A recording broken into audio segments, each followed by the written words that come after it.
Deodar police સ્ટેશનમાં પ્રોહિબિશનના ગુનામાં વિવિધ ગુનામાં પકડાયેલ 22 લાખ ઉપરાંત વિદેશી દારૂનો આખરે આજે નાશ કરવામાં આવ્યો છે.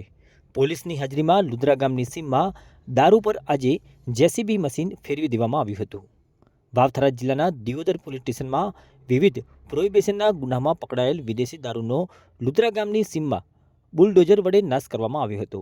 દિયોદર નાયબ પોલીસ અધિક્ષક શિલ્પા ભારાઈ તેમજ દિયોદર પીઆઈ વિજય પ્રજાપતિ અને પ્રાંત અધિકારીના સ્ટાફની હાજરીમાં દિયોદર પોલીસ સ્ટેશનમાં છેલ્લા 2 વર્ષ દરમિયાન વિવિધ પ્રોહિબિશન ગુનામાં પકડાયેલ કુલ દારૂની 7,397 બોટલ કિંમત ₹22,44,795ની કિંમતનો જે દારૂ હતો જે જેસીબીની મદદ લઈ દારૂનો નાશ કરવામાં આવ્યો હતો.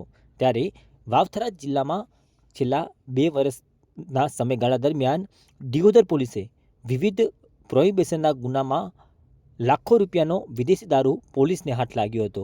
જે દારૂ આજે દિયોદર તાલુકાના લુદ્રા ગામની સીમમાં આ દારૂનો નાશ કરવામાં આવ્યો હતો. દિયોદર નાયબ પોલીસ અધિક્ષક શિલ્પા ભારાઈ તેમજ દિયોદર પીઆઈ વિજય પ્રજાપતિની ઉપસ્થિતિમાં તમામ જે દારૂ છે તેનો ઉપર જેસીબી મશીન ફેરવી દારૂનો નાશ કરવામાં આવ્યો હતો. વાવથરાદ તેમજ બનાસકાંઠા જિલ્લાના અંદર છેલ્લા ઘણા સમયથી પોલીસ દ્વારા પેટ્રોલિંગ દરમિયાન લાખો રૂપિયાનો દારૂ પોલીસને હાથ લાગતો હોય છે.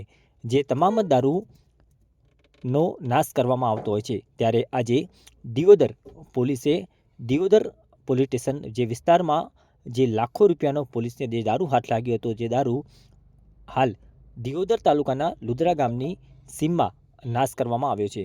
જેસીબીની મદદ લઈ તમામ દારૂનો નાશ કરવામાં આવ્યો હતો. જ્યારે અંદાજિત 22 લાખ ઉપરાંતનો જે વિદેશી દારૂનો જે જથ્થો હતો તે પોલીસ દ્વારા પ્રાઇવેટ ગાડીના અંદર લુદ્રા ગામની સીમમાં લઈ જવામાં આવ્યો હતો. જ્યાં પોલીસ સ્ટાફ અને પ્રાંત અધિકારીના સ્ટાફના માણસોની હાજરીમાં તમામ દારૂ ઉપર બુલડોઝર ફરી વળ્યું હતું.